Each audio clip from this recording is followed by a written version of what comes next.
In less than 24 hours, you'll be able to place your sports bets right here in Kentucky. Facilities across the state are already ready to open their books. The Red Mile in Lexington has renovated part of its old clubhouse to include 5 tellers and 14 self-service kiosks. It's also built an elevated bar area with televisions for fans to watch the games. Track leaders say they're expecting a large turnout, especially because online betting doesn't begin until September 28th. This is something that almost every poll you looked at had 70% public approval. That's hard to get on anything these days.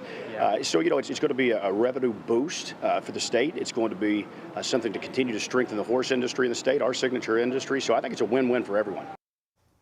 The Red Mile has partnered with Keeneland and Caesars Sportsbook to open its facility. It's one of 9 that will open when in-person betting begins Thursday morning at 10.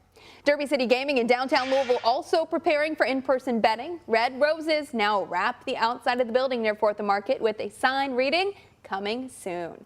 The governor's office says sports betting is expected to generate $23 million in revenue every year. Well, I have security all the time too because I want my customers to be safe. Who doesn't?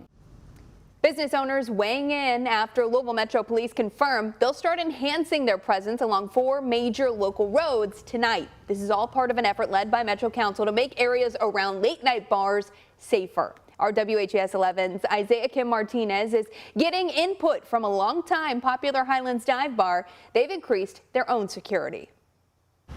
Because from 2 to 4, we used to be the busiest. It used to be the best time, Running a long-time successful business. This is supposed to be a fun industry, and it's not fun anymore. In the midst of persistent violent crime across the city. Used to go out in the schoolyard and just fight it out and, one-on-one. And then now, get a gun out, shoot them. John Dant, owner of the Back Door for nearly 40 years, shows me the surveillance system surrounding his bar. The cameras he says Metro Police often use as a reference. There was a shooting over here several weeks ago. They actually used that video, see exactly it go down, It was a meeting place. It's not the bars, it's just the people. The people have no value for life anymore. It's pretty damn scary. They're the measures Dant takes to keep his business secure, and now we'll be getting some more help. We wanted his perspective on some of the latest measures the city has made to increase safety and how he feels the overall violence has impacted businesses in this area. People aren't out after 2 a.m. hardly anymore anyway, just because everybody's pins and needles. LMPD says their newest effort to expand their presence along Bardstown Road and other busy streets starts Wednesday night. It's a move Dant welcomes. The more they have out, the better off we are. It makes the citizens feel more safe, for those that are afraid to go out. That's a little peace of mind. It comes as the city has rolled out a zero-tolerance noise policy, with the mayor even suggesting all bars to consider closing by 2 a.m. Several businesses, obviously, that you all are aware of that they're pinpointing on as far as noise ordinance and all this other, but those are the ones they need to concentrate on, not the ones that are abiding by the law. The hope is for fewer distractions so customers can breathe easy. I'm stressed out, but I love it. I love the people. And small business owners can make a living. In Louisville, Isaiah Kim Martinez, WHAS 11 on your side. We also asked LMPD where these extra officers are going to come from given the staffing shortage. And a spokesperson told us the patrols will be covered by officers already working in that division at night and others on overtime. Louisville emergency management officials say the EPA has wrapped up its work at a Highview home where Mercury was found. The EPA completed the work at 6211 Applegate Lane on Friday. It's the vacant house where police say 53-year-old Mark Hibbles had taken residence as a squatter while his home next door was filled with chemicals and trash. Crews now need to remove the trash and debris from 6211 and re-pour the concrete.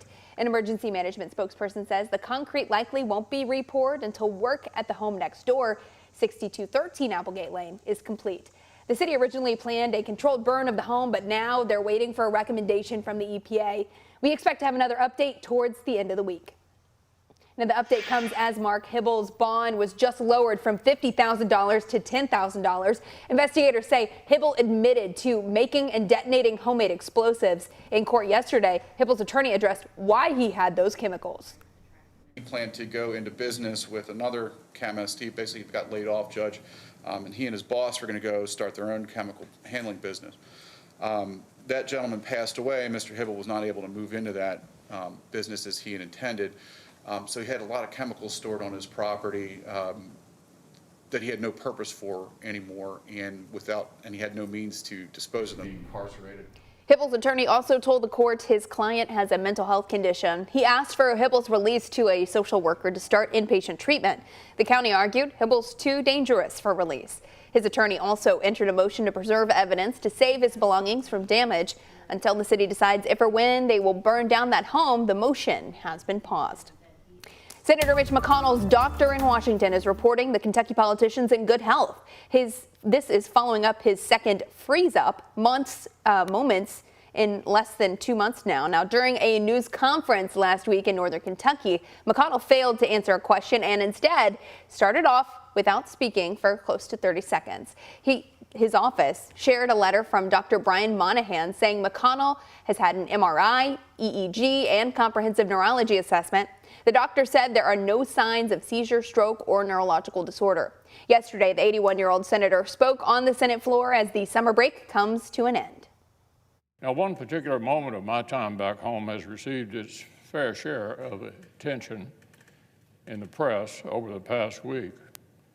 But I assure you, August was a busy and productive month for me and my staff.